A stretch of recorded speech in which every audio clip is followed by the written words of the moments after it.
Hallo liebe Zuschauer und herzlich willkommen auf meinem YouTube-Kanal.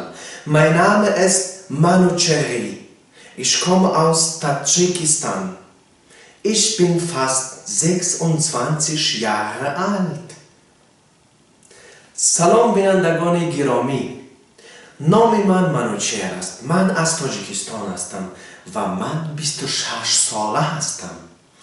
دوستان عزیزی که انتظار درس زبان آلمانی بودید، ich freue mich, dass ihr alle da seid. من خوشحال هستم که شما اینجا هستین و شما در انتظار ویدیوی زبان آلمانی هستین. در حقیقتا من فکر نمی کردم که این ملت اینقدر درس خون است. باور کنین برادرای عزیز. اما وقتی که کوشش برادران را دیدم گفتم من فخر میکنم از این ملت بزرگ. این ملت باید دستکش بگیری. این ملت باید کمک نشونش پیچ کار کنه. ایران میخواه پیشرفت بکنه. برادرای عزیز گرامی، اول یک چیزک میخوانم براتون ترجمه میکنم. ایران یاد بگیرین، از یادش کنین، برای شما در کار میشود. یک آدمی بزرگ میگه nur durch Lernen werden wir immer klüger.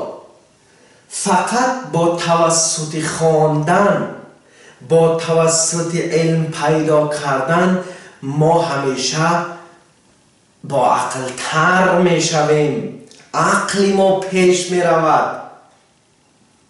خوب، شروع میکنیم. Mein Name ist Walter Müller. نام من والتر میولر هست. در همینجا شما میتوانید mein Name ist یعنی جعفر، میدونید که جعفر نویسین. یا که میگویی که با یک نفر صحبت کرده صدای زیاد نیست که بگویی که نام من این خیلی او خیلی، همین خیلی میگویی که ich bin مثلا لیلی، یا که ich bin کی باید بگه سای جعفر. خوب، ich یعنی من komme aus Kanada. من از کانادا هستم. چرا کام اومدن میشه؟ چه اومدن شده؟ نکی در زبان آلمانی این معنای او را میده که شما از کانادا هستید. اما دوستان مهربان، من برای شما تاجیکستان نوشتم که شما از اینجا بگیرین بیارین به اینجا را. ich komme aus Kanada. چنانه که میبینین این چیزایی که بگیم که این فعلایی که من با خط سرخ نویستم در بگیم که جای دیگه میایم. و همون خاطر من در خط سرخ نویستم. بسیاری برادرها خواستن که اکا جان در کلاس دیگه در فیسبوک نویستن اکا جان بیا همی سختی بد گراماتیکی بد مونگیر که دلمو میمونه خوندن.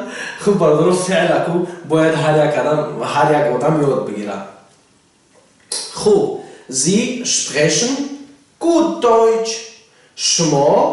شما خوب آلمانی صحبت میکنید.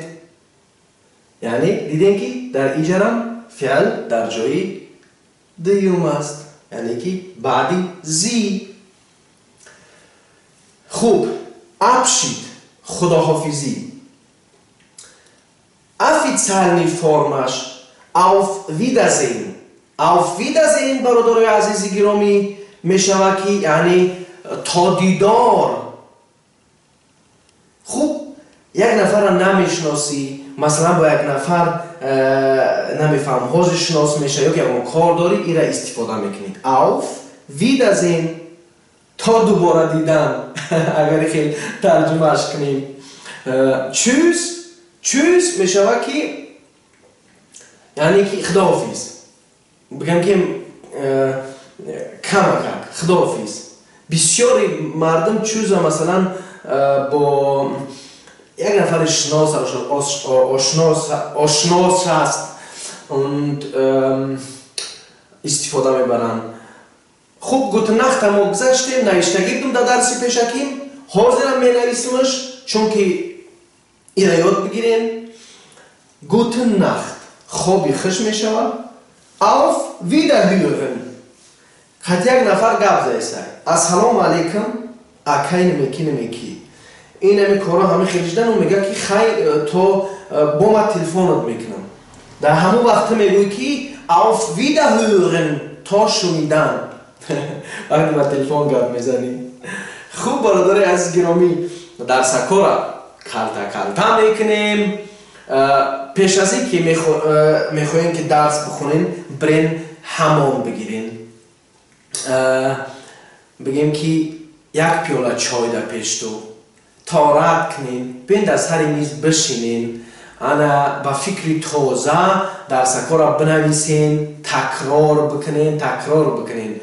خوب در بعضی سوالای برادرها جواب میتونم. یک نفر من در فیسبوک نوشته است که برادر امی چرا تو میخوایی که مردم از زبان آلمانی درس بدی؟ برادر عزیز من نمیدونم معلم نیستم نگی فکر میکنم که هر یک نفر هر یک شخصی این ملت باید که چیزی که میداند به دیگران برسونه، کم هم باشه زیاد هم باشه کوتاه هم باشه، چون این ملت نیاز به پیشرفت دارد. پیشرفت این ملت پیشرفت هر یکی ما و شما است. یک چیزی دیگر را فراموش نکنید دوستای عزیز، از محلگرایی دست بکشیم. ما و شما هممون تاجیکیم، ما و شما فرزندی همین ملت هستیم. تاجیکستان وطنی هر یک ما و شما است. به همون خاطر برادرها هر یک تاجیک دیدین یک چیز نمیدونه، یک چیز که یادش بتین، یک چیز نمیفهمه همون چیز که یادش بتین. میگن که نادانستن عیب نیست. به همون خاطر بپرسین از مردم بپرسین که بفهمونن تو. هیچ گم نداره، تو نمیتونی که همه ایسا بدونی. بعضی ها همیشه میگفتن که پرسیدن عیب نیست، ندانستن عیبه. همون ندانستنش هم عیب نیست. همون ندانستنش هم عیب نیست. نیکی تو کوشش کنی که یاد بگیری، کوشش کنی که حرکت کنی، شرم نکر، از مردم بپرس، همون چیزا کار یاد بگی. حداقل خودت که نمیتونی فرزند یاد بده. خوب برادر عزیز در کامنتاریا بنویسین، فکرهای خودتان بنویسین. چنانه که برادران زیاد نوشتن اکا کی درس میکنی شما چنانه که میبینید من بگم که چیزایی در کاری را خریدم، همه کار را گفته همون مردم که تغری کردم. این انشاءالله همه کسا درس میخونیم. ابونه را فراموش نکنین، ویدیو را به هم دیگه برسونین. این خدمت شما است، همچون برادر از شما میپرسم. خدا نگهدار.